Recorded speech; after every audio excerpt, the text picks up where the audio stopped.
हाँ जी, तो income from salaries की बात कर रहे थे। सैलरी गवर्नमेंट और नॉन गवर्नमेंट दोनों टाइप के एम्प्लॉयज़ को मिलती है। सैलरी की जो कैलकुलेशन है वो सेक्शन 15, 16 और 17 में करते हैं। इस सेक्शन का क्या यूज़ है अभी आप आगे बताएंगे। सैलरी में ऊपर हेडिंग डलती है computation of taxable income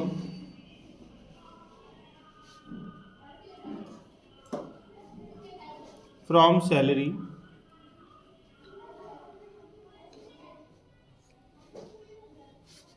of mister Ram for the assessment year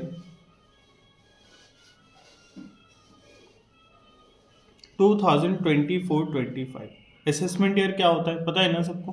क्या होता है बताओ फिर। सर जो 1 अप्रैल से लेके 31 मार्च तक होता है। तो प्रीवियस ईयर भी होता है। Current year. हाँ, करंट ईयर असेसमेंट ईयर हो सकता है, या टैक्स बढ़ते हैं पिछले साल का वो हाँ assessment जिस साल हम टैक्स कैलकुलेट करके पे करते हैं वो असेसमेंट ईयर होता है, और जिस साल की अर्निंग को कैलकुलेट कर रहे होते हैं वो प्रीवियस ईयर कहलाता है।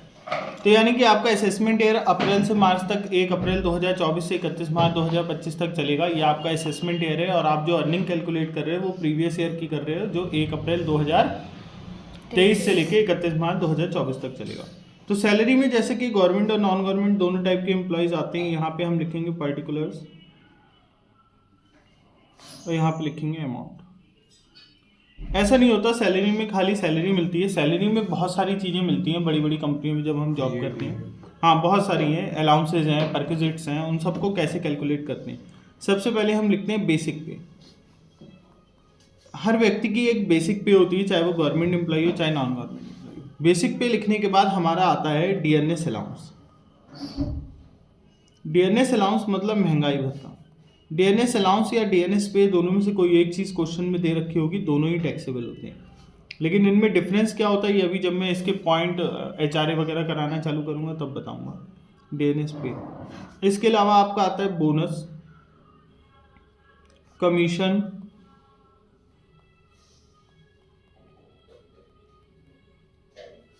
Profit in lieu of salary,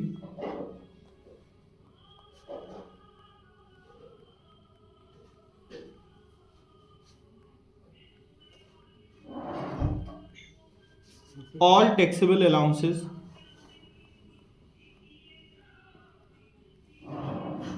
अभी हम रिटायरमेंट वाले पॉइंट इसमें नहीं जोड़ेंगे, खाली मैं सैलरी वाला कराऊंगा। ऑल टैक्सेबल अलाउंसेस,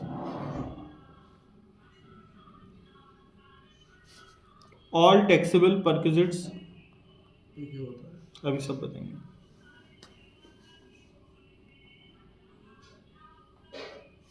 और इसके अलावा और भी थोड़े से आइटम होते हैं, लेकिन इसका अगर हम इन सब आइटम्स को लिखकर इसको टोटल कर लेते हैं तो ये कहलाती है ग्रॉस सैलरी। जब ग्रॉस सैलरी आ जाती है उसके बाद हम इसमें लेस करते हैं डिडक्शन अंडर सेक्शन। जैसे हम हाउस प्रॉपर्टी में डिडक्शन दे रहे थे ऐसे ही इसमें भी होती है डिडक्शन अंडर सेक्शन 16, जिसमें पहली होती है स्टैंडर्ड डिडक्शन। और ये स्टैंडर्ड डिडक्शन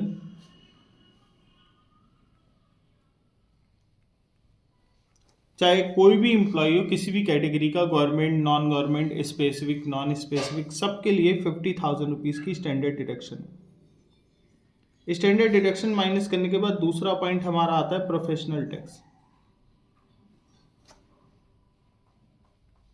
अगर कोई प्रोफेशनल या एम्प्लॉयमेंट टैक्स किसी एम्प्लॉय ने पे करा है वो माइनस होता है। तीसरा पॉइंट होता है एंटरटेनमेंट अलाउंस। एंटरटेनमेंट अलाउंस सिर्फ गवर्नमेंट एम्प्लॉय के केस में लिखा जाता है, only in case of government employ.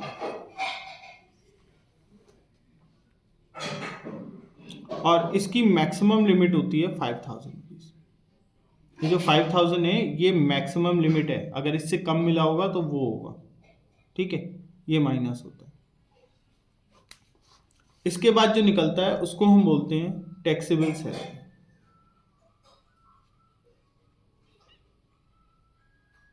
ठीक है। तो मेनली हमें क्वेश्चन में इतना ही करना है, सारी चीज़ें हमारे पास दे रखी होंगी। हमें जो एक्चुअल में वर्क करना है वो इन दोनों चीज़ों पे करना है, टैक्सेबल अलाउंसेस और टैक्सेबल परक्विजिट्स। क्योंकि अलाउंसेज और परक्विजिट्स की बात करूं तो इसकी 3 कैटेगरी होती हैं। अगर मैं अलाउंसेज की बात कर रहा हूँ, अलाउंस क्या होता है, भत्ते होते हैं। भत्ता क्या होता है, जब एम्प्लॉयर द्वारा एम्प्लॉय को कोई भी चीज़ कैश में पे करी जाएगी किसी भी नाम से, वो अलाउंस होगा। Education allowance, house rent allowance, proctor allowance, dean allowance, pet allowance, medical allowance, dog allowance, marriage allowance, servant allowance, किसी भी टाइम का cash other than salary, bonus, commission, profit पे करा जा रहा है, वो अलाउंस कहलाएगा। अलाउंसेस 3 कैटेगरी के होते हैं। फुल्ली टैक्सेबल अलाउंस, जैसे कि मेडिकल अलाउंस। इसमें क्या होता है, अगर 100 रुपए मिल रहे हैं तो वो 100 के 100 रुपए यहां क्वेश्चन में लिखे जाएंगे।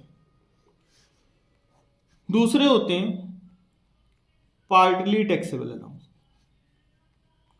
पार्टली टैक्सेबल मतलब इसका एक पार्ट टैक्सेबल हो सकता है, नहीं भी हो सकता है। 100 रुपए मिल रहे हैं, हो सकता है 40 रुपए टैक्सेबल हो, 50 रुपए टैक्सेबल हो, या कुछ भी टैक्सेबल ना हो। इनके लिए हमें कैलकुलेशन देखनी पड़ती है, कंडीशन देखनी पड़ती है। जैसे एजुकेशन अलाउंस, एक बच्चे का 100 रुपये एग्जेम्प्ट होता है। अगर क्वेश्चन में लिखा है 200 रुपये एजुकेशन अलाउंस मिल रहा है तो हमारे 100 रुपये एग्जेम्प्ट है, 100 रुपये आएगा। अगर लिखा है 100 रुपये मिल रहा है तो कुछ नहीं आएगा। ठीक है, मैक्सिमम 2 बच्चों को मिलता है। ऐसे ही हाउस रेंट अलाउंस है। हाउस रेंट अलाउंस की सबसे पहले कैलकुलेशन बताऊंगा, उसकी कैलकुलेशन करनी होती है। टैक्सेबल हो भी सकता है, नहीं भी हो सकता है, डिपेंड करता है उसकी कंडीशन सॉल्व करने पे। ठीक है, इसके बाद आता है फुल्ली एग्जेम्प्ट। फुल्ली एग्जेम्प्ट वो चीज़ होती है जो हमें क्वेश्चन में नहीं लिखनी होती है। 100 रुपये मिल रहे हैं तो हमें क्वेश्चन में कुछ भी नहीं लिखना है। ठीक है, फुल्ली एग्जेम्प्ट का मतलब है कि यहाँ पर ऐसे अलाउंस होंगे, जैसे आप गवर्नमेंट एम्प्लॉय को विदेश में सर्विसेज प्रोवाइड करने के बदले में कोई अलाउंस मिल रहा है, या किसी यूनाइटेड नेशन के मेंबर को अलाउंस मिल रहा है, किसी स्पेसिफिक पर्पस के लिए गवर्नमेंट सर्विसेज के लिए कोई अलाउंस मिलते हैं तो वो एग्जेम्प्ट होते हैं। ऐसे जैसे अलाउंस की कैटेगरी है, ऐसे ही परक्विजिट्स की भी कैटेगरी है। परक्विजिट्स को हम फैसिलिटीज कहते हैं। ये अलाउंस और परक्विजिट्स में क्या डिफरेंस होता है, अलाउंस में कोई भी चीज़ कैश में दी जाती है तो अलाउंस कहलाता है। परक्विजिट्स में क्या होता है, फैसिलिटी होती है। रेंट फ्री हाउस, रहने के लिए घर दे दिया, लेकिन हम उसकी भी कैलकुलेशन करेंगे। क्यों करेंगे, क्योंकि हम ये मान रहे हैं कि रहने के लिए घर दिया है तो इसलिए दिया है क्योंकि वो वहाँ जॉब कर रहा है। अगर जॉब नहीं कर रहा होता तो रहने के लिए घर थोड़ी देते, यानी कि this is also part of that employees salary. ठीक है, या फिर आपको बच्चों को स्कूल में पढ़ा दिया, फ्री में मेंबरशिप दिलवा दी किसी क्लब की। ठीक है, तो ये सारी चीज़ें क्या होंगी, ये सारी चीज़ें टैक्सेबल होंगी। तो इतना ही करना है इसमें।